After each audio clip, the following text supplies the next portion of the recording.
Shalom, salam sejahtera, salam sehat bagi kita semuanya Bapak Ibu yang dikasihi Tuhan. Saat ini kita akan mendengarkan kebenaran firman Tuhan. Kita persiapkan hati, kita bersatu dalam doa. Terima kasih Tuhan kami untuk segala kebaikan berkat Tuhan yang sudah Engkau nyatakan bagi kami. Saat ini Tuhan kami akan mendengarkan sabda Tuhan. Biarlah kiranya roh Tuhan berdiam bersama dengan kami, sehingga kami mengerti sabda-Mu. Dalam nama Yesus kami berdoa. Amin. Jemaat yang dikasihi Tuhan, adapun kebenaran firman Tuhan dalam khotbah kita pada saat ini di Kamis Putih, tertulis dalam Injil Lukas pasal 22, ayat 14 sampai dengan ayat 23, demikian firman Tuhan. Ketika tiba saatnya, Yesus duduk makan bersama-sama dengan rasul-rasulnya. Katanya kepada mereka, "Aku sangat rindu makan Paskah ini bersama-sama dengan kamu sebelum aku menderita.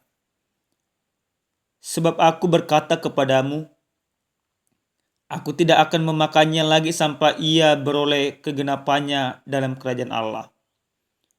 Kemudian ia mengambil sebuah cawan, mengucap syukur lalu berkata, "Ambillah ini dan bagikanlah di antara kamu.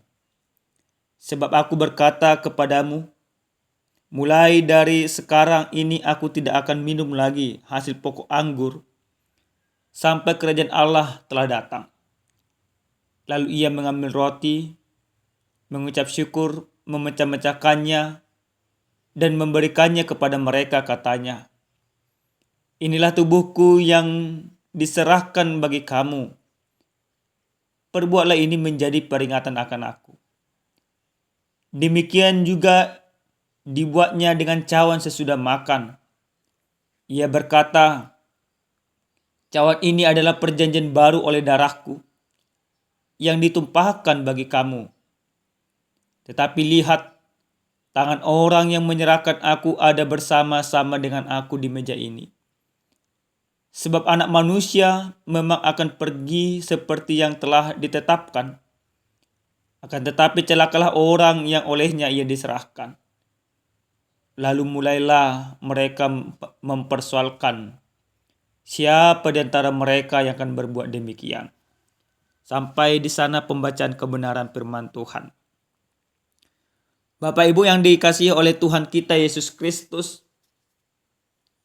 tentu jika di dalam kehidupan setiap orang ada dua hal yang selalu kita ingat. Yang pertama itu memori atas sebuah ingatan yang menyenangkan. Yang kedua itu sebuah ingatan yang tidak menyenangkan. Otomatis setiap orang akan berusaha menutupi atau menanam dalam sebuah ingatan yang tidak menyenangkan. Tapi orang akan selalu mengeksplor dirinya, bagaimana sebuah kenangan yang baik yang pernah dia rasakan di dalam kehidupannya.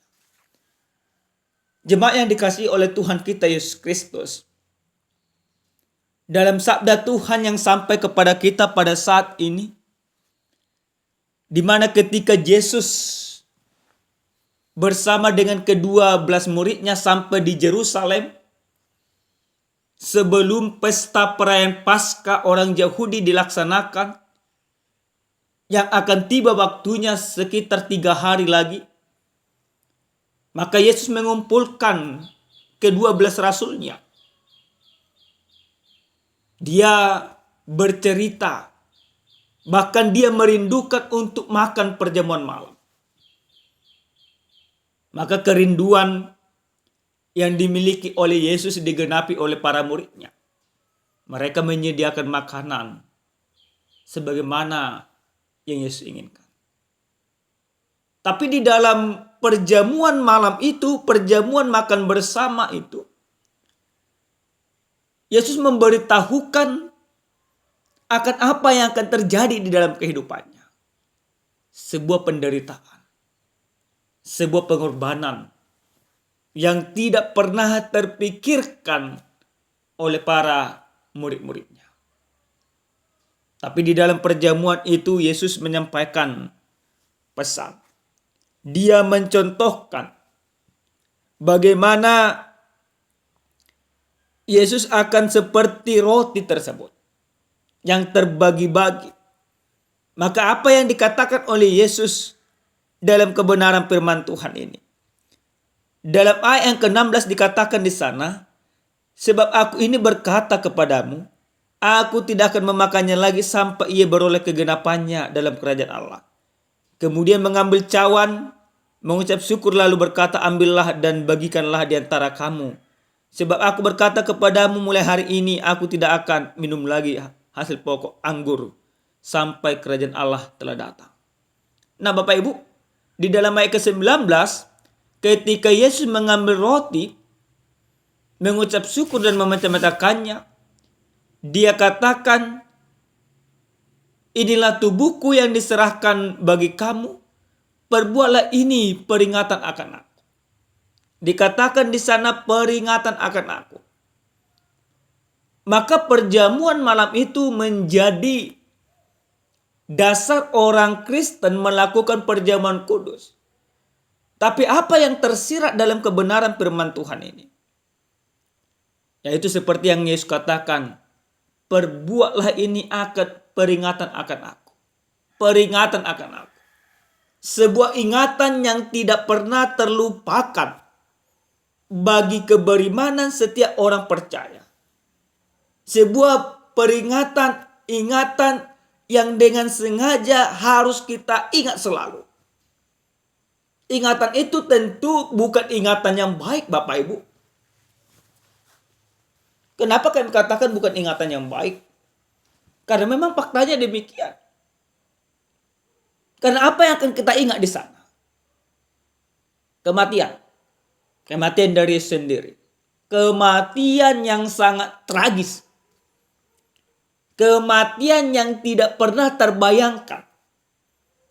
Kematian yang sungguh-sungguh keji. Kita harus mengingat itu. Yang mau kita ingat apanya? Kematiannya. Tentu. Tapi tidak cukup hanya sebatas itu. Yang mau kita ingat kenapa Yesus harus mati. Yaitu oleh karena keberdosaan kita. Pengorbanan yang begitu luar biasa yang dicurahkan oleh Yesus di kayu salib sampai mencurahkan darahnya. Menjadi sebuah peringatan memori yang tidak terlupakan. Di mana dia mati dan di sana aku dimenangkan. Artinya penderitaan yang terjadi bagi diri Yesus justru sesungguhnya menjadi sukacita bagi kita. Sebenarnya hal yang sangat bertolak belakang Bapak Ibu. Kalau kita bawakan di dalam kehidupan kita sekarang. Masa kita bersukacita ketika orang meninggal? Tapi itulah fakta dan realita yang terjadi. Nah Bapak Ibu yang dikasihi oleh Tuhan kita Yesus Kristus. Dari kebenaran firman Tuhan, di mana Yesus sudah mencontohkan dan sudah memberitahukan akan pengorbanannya yang harus diingat semua orang, termasuk diingat oleh para murid. Bahkan kita ingat. Maka itu memberikan sebuah kesadaran iman bagi kita. Di mana sesungguhnya kita mengingat bahwa kita tidak lagi orang berdosa.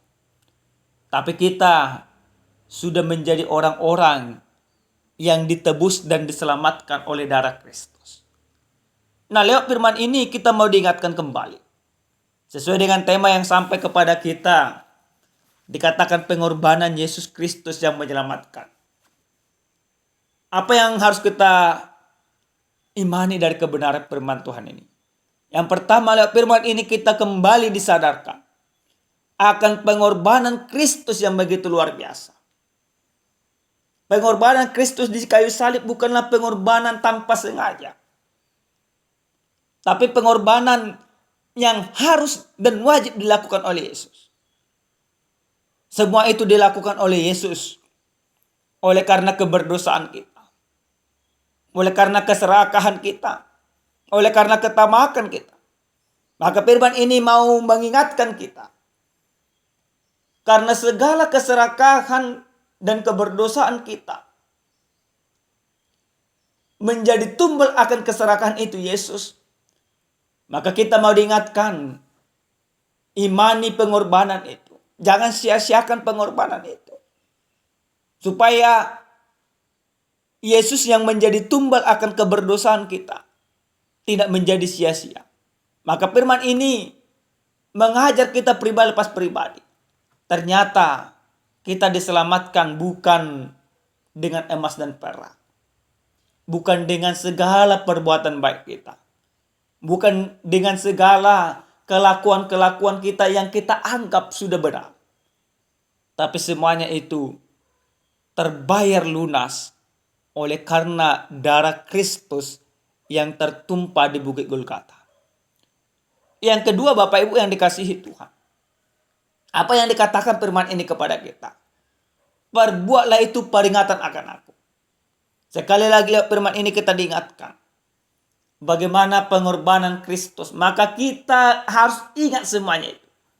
Harus tahu diri kita. Kata kasarnya. Tahu diri apa? Tahu dirinya bahwa kita sudah diselamatkan. Tahu dirinya apa? Oh, Yesus sudah berkorban bagi kita. Tahu dirinya apa? Siksaan yang harusnya kita terima menjadi diterima Yesus. Secara logika yang seperti ini Bapak Ibu yang dikasihi Tuhan. Ketika kita sudah dibantu orang sesama, maka kita harus mengucapkan terima kasih kepada yang membantu kita ini. Kalau sempat kita tidak mengindahkan bantuan ini atau tidak menghargai bantuan ini, namanya kita kurang ajar. Apa yang dilakukan oleh Yesus tidak hanya sekilas bantuan Bapak Ibu. Pengorbanan. Yang Yesus inginkan hanya satu dari kita. Kita terima pengorbanan itu dengan baik. Lewat perbuatan kita yang baik. Jangan lagi melakukan dosa. Kenapa Yesus harus lakukan itu? Semuanya itu karena kebesaran kasih-Nya bagi kita. Perjamuan malam yang dilakukan oleh Yesus kepada para murid-Nya. Sebuah peringatan kepada kita akan karya keselamatan yang kita terima. Amin, kita berdoa. Terima kasih Tuhan buat firman-Mu yang sudah kami dengarkan pada saat ini. Kami sudah Tuhan ingatkan supaya kami mengingat akan pengorbanan-Mu dalam kehidupan kami. Terima kasih Bapa. Dalam nama Yesus kami berdoa. Amin. Salam sehat bagi kita. Bapak Ibu, Tuhan memberkati.